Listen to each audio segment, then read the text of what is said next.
Shalom, shalom. How everybody doing on this beautiful Sabbath afternoon?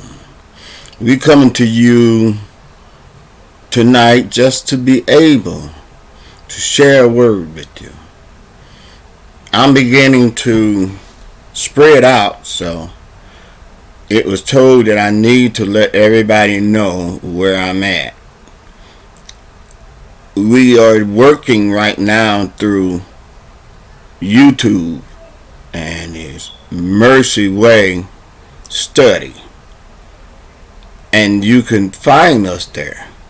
But not only through YouTube we working, because we done started a new place on Reddit, and it's gonna start being a live feed that you can be able to come in and express and say what you feel and what you don't feel and give your opinion. But we also, use on bloggers, and I like to thank all my followers who have supported me through all this time. On Facebook, but hey, Facebook is Facebook. So we are not even going there. But that's not what I'm here for. I'm here to give you some good news. So if you want to catch this video, or you want to start catching a live stream, let us know something.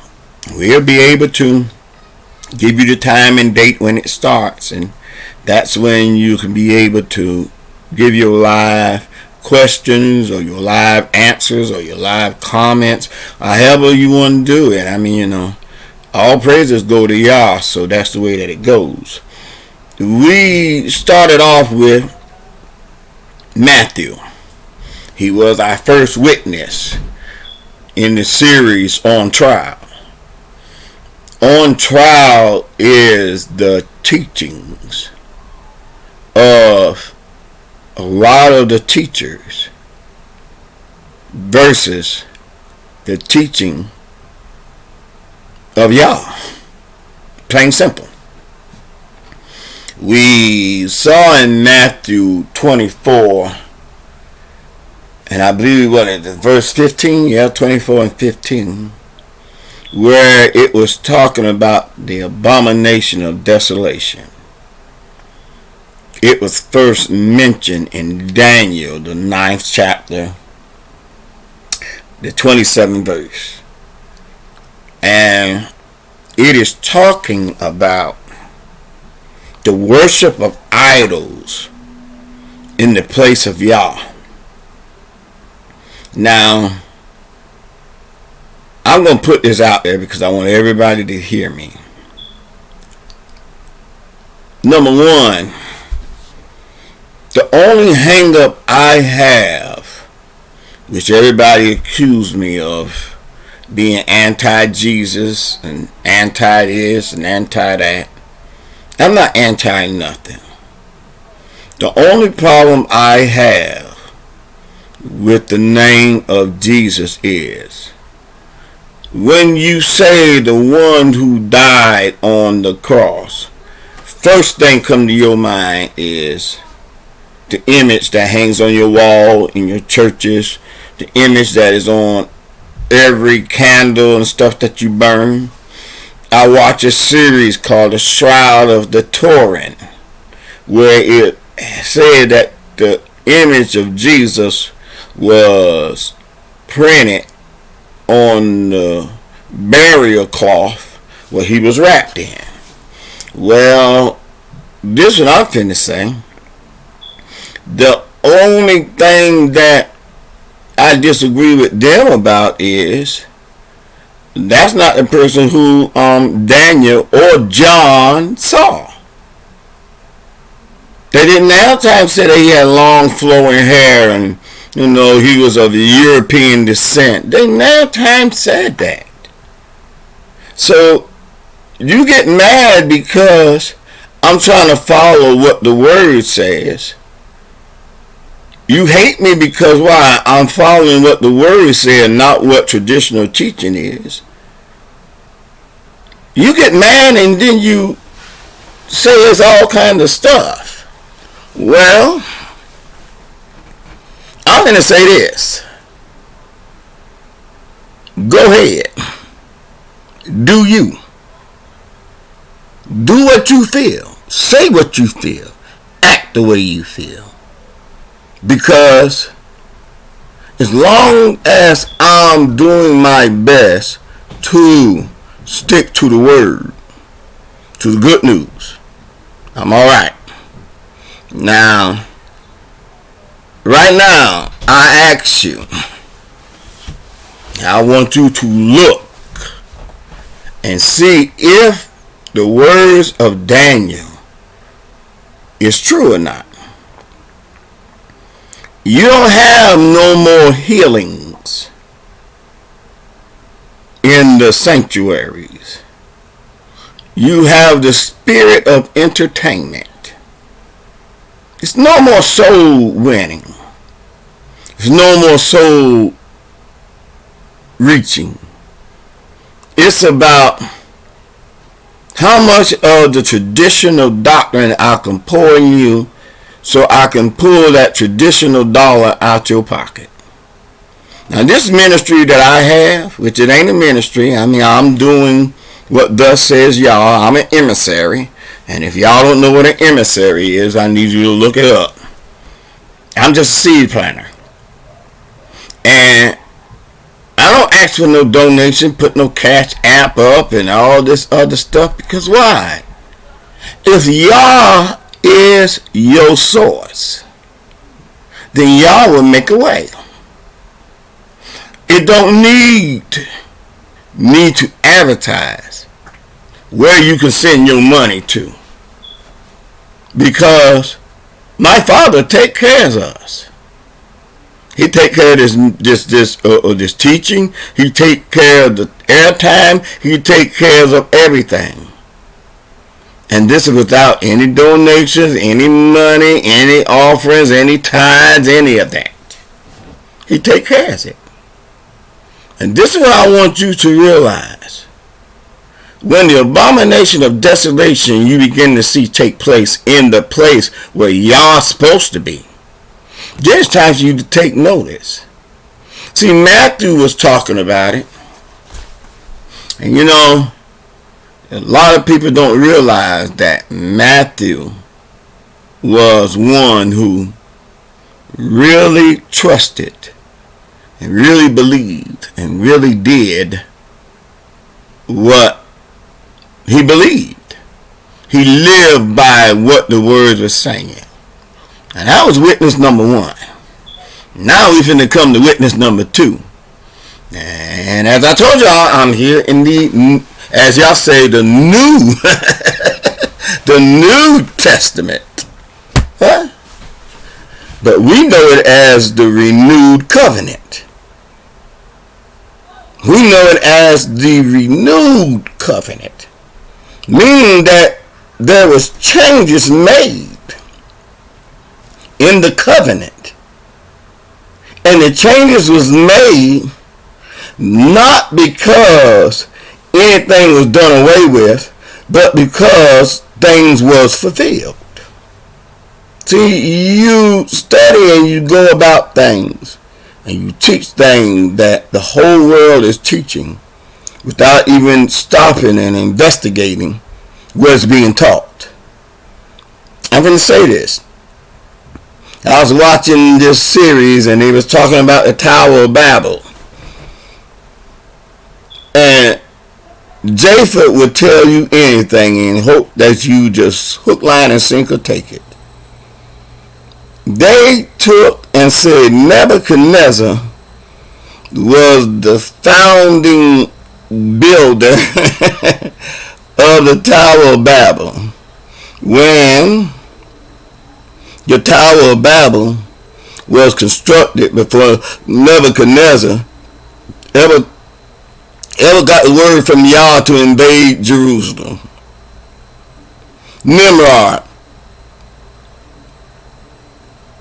was the founder of Babylon. See, this is what I'm trying to tell you. There is a way that seems right unto a man, but the end thereof is death and destruction. Now, this is Mercy Way Studies. We're going to run on into Mark right now because Matthew was our first witness. Now let's see what Mark has to say. As I say, we always have our little study. We's in it. And we keep our trusty right there. So if you will, get your books because you're going to need it. It's plain and simple that the abomination of desolation, meaning to worship an idol in the place where the Most High is. Mark picked it up where Matthew, the 24th chapter, 15th verse, left off. Mark is one who did just like we do.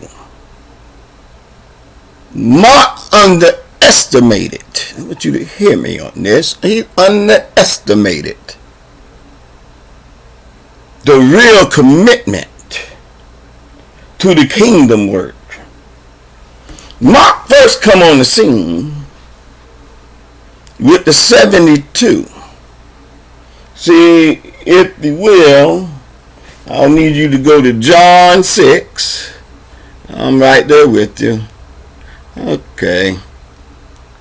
Come on, John 6. And we're going to start. Let's start at the. I'm going to try the 59 verse, but I believe it's more than that. Here we go. We're going on there. Just say John 59. And I'll be reading out of the 2009 series. I know normally I come King James, but I want you today to really hear me. Now, Mark was one of the 72 disciples who first started off following Emmanuel, or you say Jesus, but I don't knock that name. I just knock the image that is associated with that name. If you can understand what I'm saying. It's not the name that we're having a problem with. It was each time when you say the name, what the first vision come into your mind. And it don't be the one that Daniel and John spoke of.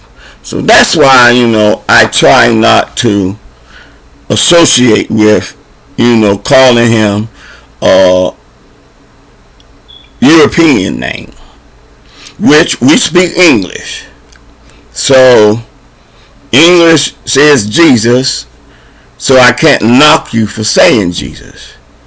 But I can tell you, we can knock you for the image that Jesus portrays in the natural. Now, in the 57th verse, Mark begins to quote what Emmanuel was saying. Emmanuel said, as the living Father sent me, as the living Father sent me, and I live because of the Father, meaning the only thing that I do it because of the Father. I live of the Father. If it wasn't for the Father, then I wouldn't be living. You got that? Okay. So he who feeds on me shall live because of me. This is the bread which came down out of heaven, not as your fathers ate, the manna and die. He who eats this bread shall live forever. Now, what is he talking about? See, remember, he is our high priest. He is the door.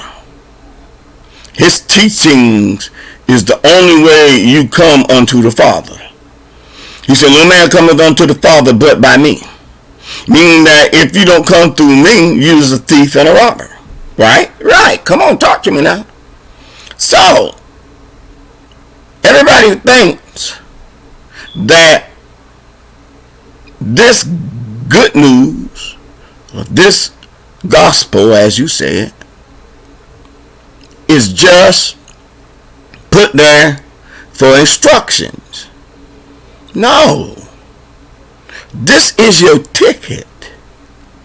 This is the mainstream on how you can walk from mortality into immortality through the words that were spoken and written down. But I want you to listen now, listen closely. He said this in a congregation teaching in Capra, Capernaum. In other words, it was Capernaum, as you read it in your King James version. It mean congregation mean a lot of people was there. Therefore, many of his taught ones, disciples, having heard, said, this word is hard. Who is able to hear it? Meaning, wait a minute. I got to eat the bread? Huh? What is you talking about? Eating you. You is the bread. That don't make no sense to me. Man, I ain't no cannibal. I gotta eat you. Nah, man. Nah, we even ain't with this. But Emmanuel, knowing within himself that the taught ones were grumbling about this, said to them, do this make you stumble? Now there's a lot of teachings that is true, that because of your teaching, you can't accept it. It makes you stumble. Even though it's true, it makes you stumble. It makes you feel intense. Why is that all the Christians, always whenever you disagree with them, either hate you then, want to kill you, want to defame your name or defame who you are? Why is it? But you say that I am of Emmanuel, or you say I am of Christ. Why? This is a set apart way. And set apart is something that is hard to deal with because it goes against all of your normal teaching. But see, listen at this. What if you see the son of Adam going up where he was before? It is the spirit that gives life, and the flesh does not profit at all. Did you just understand what that said?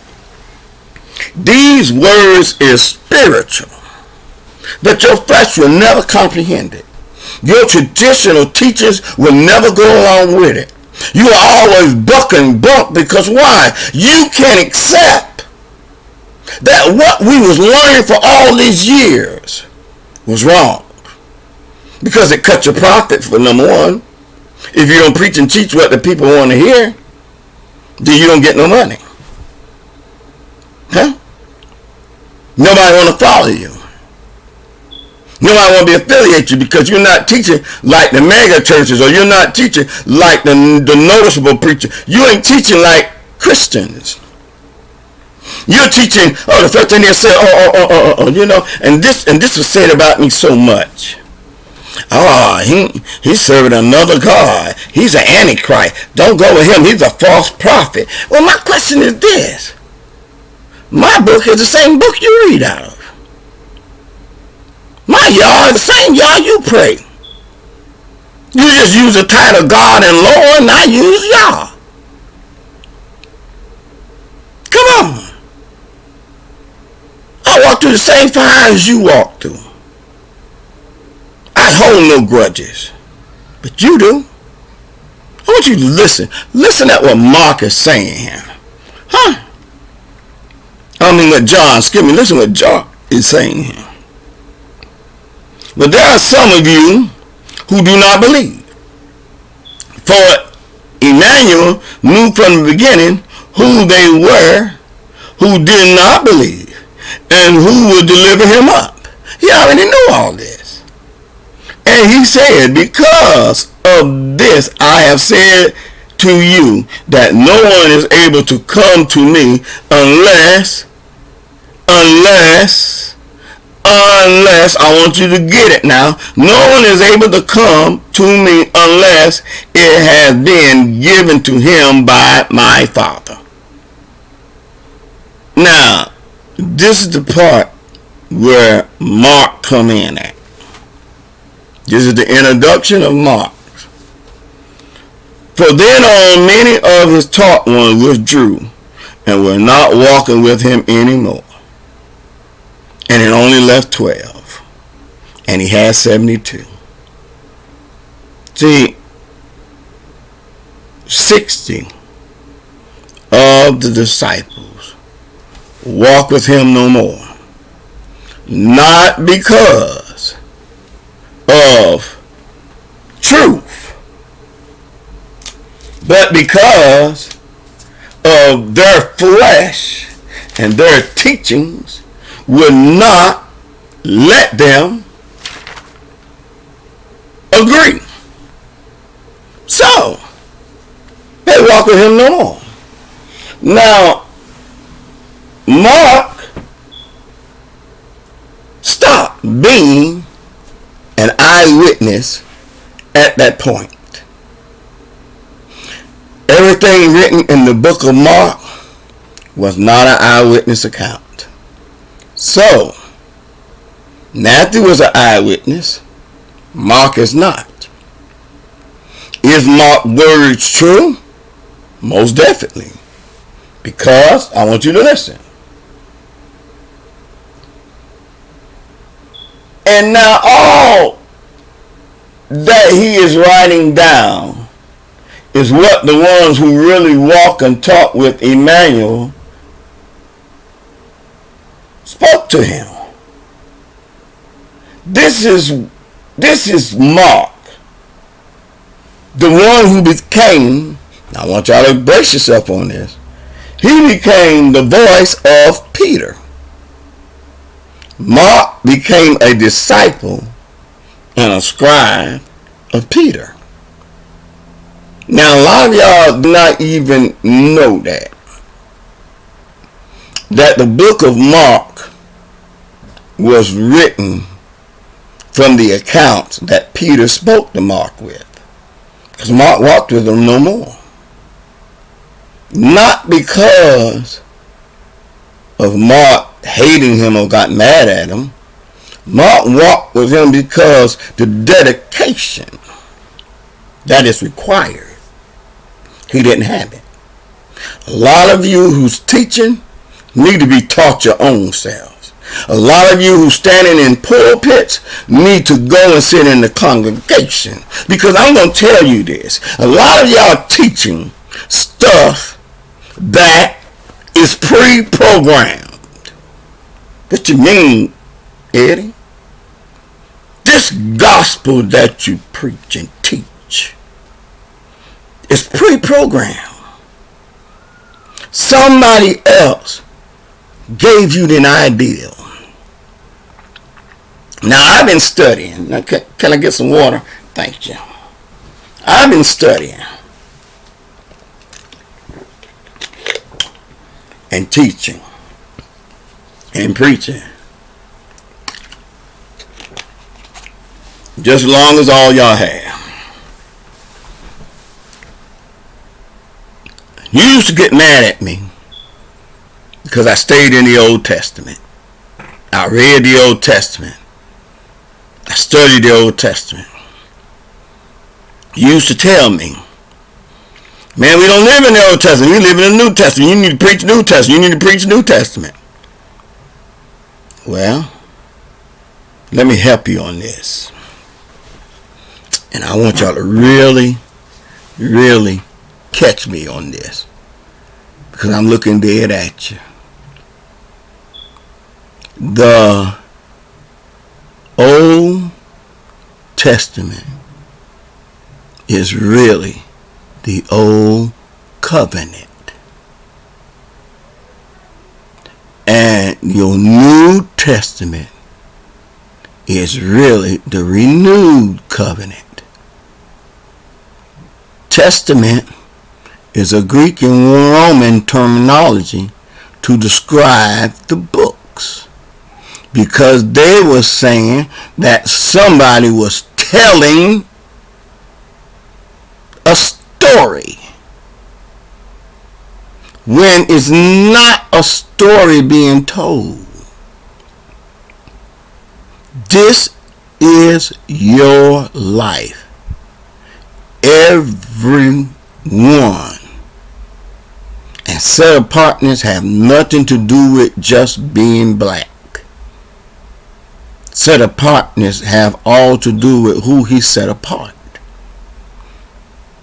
And see, this is something that you don't realize. Yes, there's the tribe of Israel and Judah. Sure. But John saw another number that included all tongues, nations. And I'm going to tell y'all, the Gentiles is clicking on this, where you is still stuck in tradition. And this is your life. This is your history. Listen to me. I want you to listen to me. Mark, who took everything and became Peter's scribe, and he began to speak the things that Peter told him. You notice Mark is the only one who showed Emmanuel as a solid teacher. See, the word teacher, teaching, and rabbi is applied to Emmanuel in Mark Good News for 39 times. He used that phrase. Now let's look at his message. Mark writings versus Matthew writings. Matthew is more Hebrewic because he was a Hebrew. He was a Jew who left the seat of customs, right? Now, his writing is more Hebrew because it's coming from a Hebrew point of view. Mark, on the other hand, is more of a Roman style, more of an English style. Because he took his knowledge from Peter. And this is what's going to get you. Paul had to confront Peter about why when you run the circumcision, you act circumcision. But then when you get around the uncircumcision, now you begin to act uncircumcision until the circumcision come around. And now you want to try to act like that. No. No. See, there's something else you don't know. Barnabas, who Paul and Barnabas was together, Barnabas is Mark's cousin. See, you ain't know all that. And this is what Barnabas and Paul fell out about, because Barnabas wanted to take his cousin on the journey. Paul got mad because why? Mark left them in another journey that they went on before. But you had to realize, Mark didn't only leave them on the journey, he left from being the disciples. showing you that Mark was a human being, not some idol that you put up and you hold tight and you speak on. Mark was real. If Mark felt like that it wasn't working for him, he didn't fake it like a lot of you do.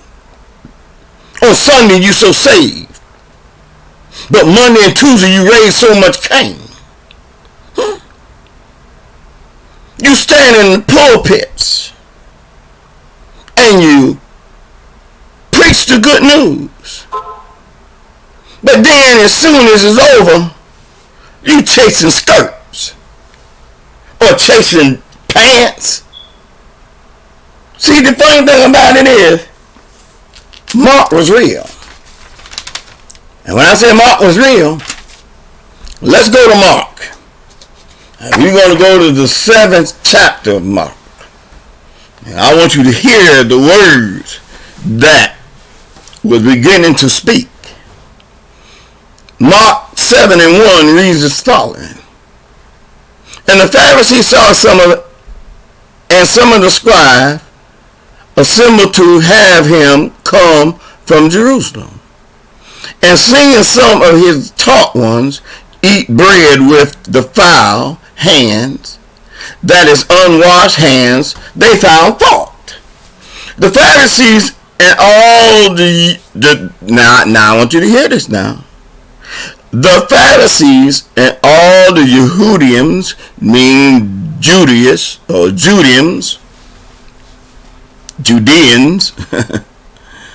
do not eat unless they wash their hands thoroughly, holding fast the traditions of the elders. Now, did you just really caught what the Pharisees were saying? This is the tradition of the elders, not meaning that it was a spoken commandment or a written commandment. It's the traditions of the elders. This is what the elders put in. This is what the elders wrote. Now, I got a question for all y'all. How many of you is still living by the traditions of the church? How many of you still under that pressure of what the church stands for, not what you stand for? See, you're always trying to please those who is in power, when really you give them the power. Y'all hear me on this one. And coming from the marketplace, they do not eat unless they wash. And there are many other traditions. I'll read it again. And there are many other traditions which they have received and hold fast. The washings of cup and utensils and copper vessels and couches. See. You got the kingdom rules, and then you got the church rules. You remember? Shacking is a sin. Well, show me shacking in the Bible. Since it's a sin, show it to me. Oh, you know what we mean. No, I don't know what you mean. You say shacking is a sin. Show it to me. A lot of you who's teaching need to be taught. I'm telling you. But we're going to go back to the word right now, huh? And it says, then the Pharisees and the scribes asked him, why do your taught ones not walk according to the traditions of the elders, but eat bread with unwashed hands? And this is what Emmanuel spoke back to him and said. And he answered and said to them, well, did Yeshua prophesy concerning you hypocrites? Huh? Did Yeshua or Joshua, come on, y'all understand, prophesy concerning you hypocrites, as it being written, the people respect me with their lips, but their hearts is far from me. What are you saying? Y'all should teach a lot of tradition of men's, and you say that you love the Father, but you reject everything that the Father puts before you. You reject every word that is said to you. You reject it because why? It don't go with what you was taught. Let's go a little further. And in vain do they worship me, teaching as teachings the commandments of man. Now, I did not say that. There goes plain as day. What you're teaching. You're teaching what men way before you taught. You're teaching what the slave masters put out to keep you in line. And you do the same thing to the people who's up under you. You teach the same tyranny and the same thing. But then you get mad whenever the word of freedom come about. You don't want them to have freedom. Whenever the word of goodness come about, you ain't want that. Listen, forsaking the commandments of Elohim, meaning God that you know, and you are holding fast to the traditions of men. You teach the stuff that as I showed you in the last video, when I showed you that World Sunday School book, that the whole world teach Sunday school out.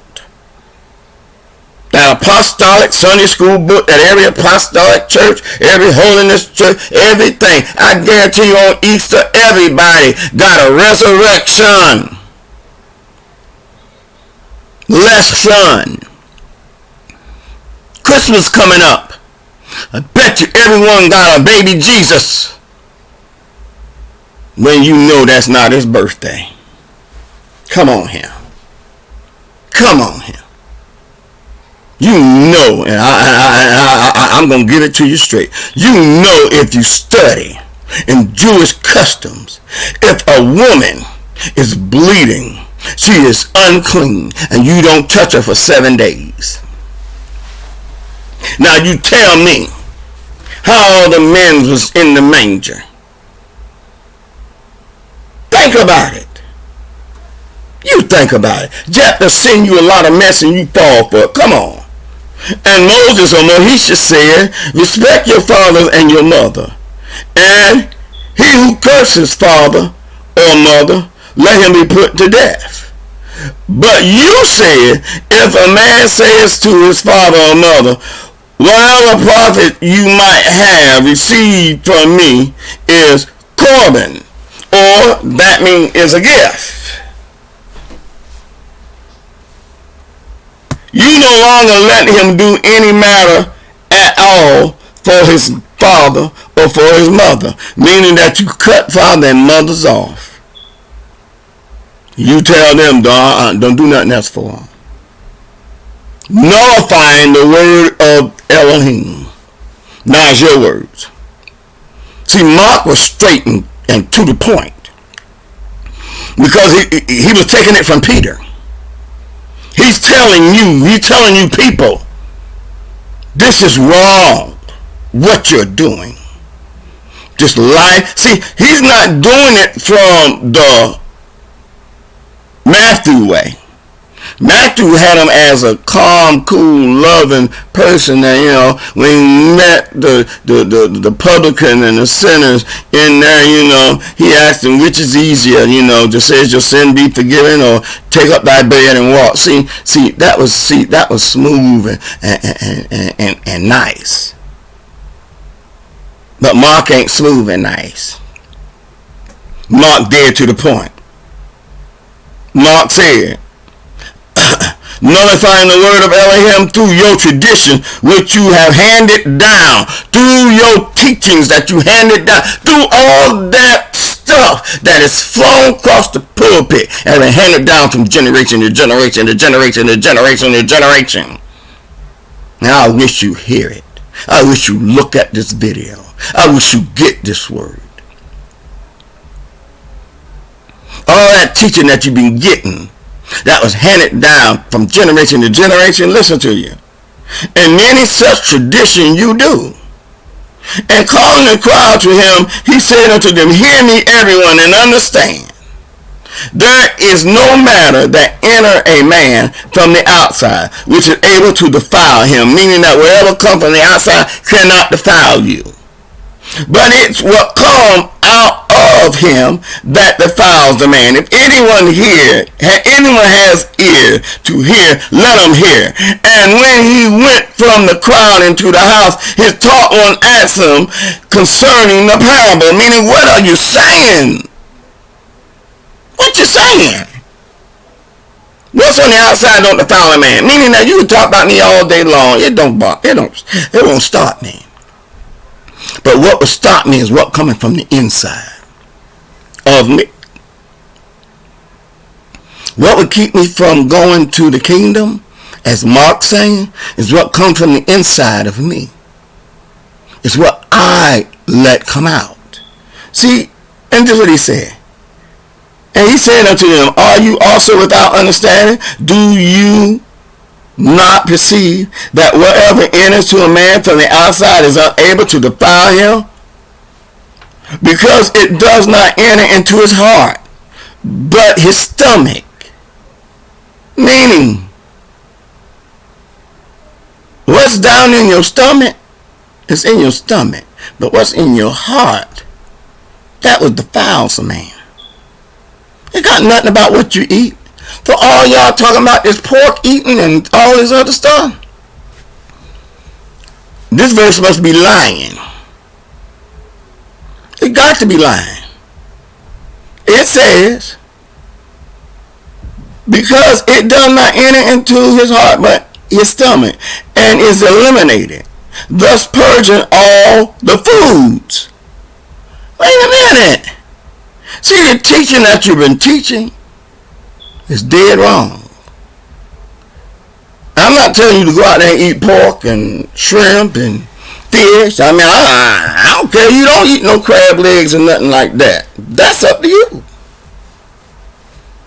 I can't condemn your new moons or nothing, but I can only give you what the word said. He who do eat it, why are you condemning him? Why are you on the man who do eat it, saying, oh, that's not the law, that's not the Leviticus law has been done away with. That's why it was a revised commandment. A revised covenant. Come on. Let me help you out a little bit. From within, out comes of the heart of men proceedeth evil, reasonings, adulterers, horrors, murderers, thefts, greedy desires, wickedness, deceit, indeceit, an evil eye, blasphemy, pride, foolishness. And all these wicked matters come from within and defile a man. See? You want to categorize what sin is sin. But Mark plain tell you, and he's not an eyewitness. I want you to hear me.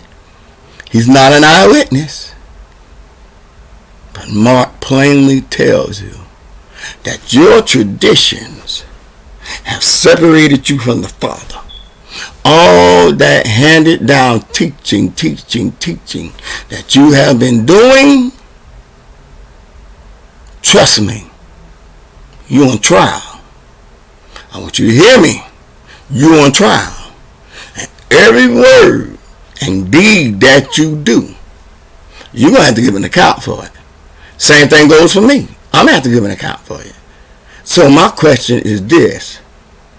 Before we take you to the most excellent Theophilus, which we was taught, which that ain't who Luke is. Theophilus was one of the Roman heads who Luke was writing a letter to. Oh, no, it ain't. You took it as a gospel when Luke was stating the case for Paul in court. You was in court. You was on trial. And I bid you shalom with this word.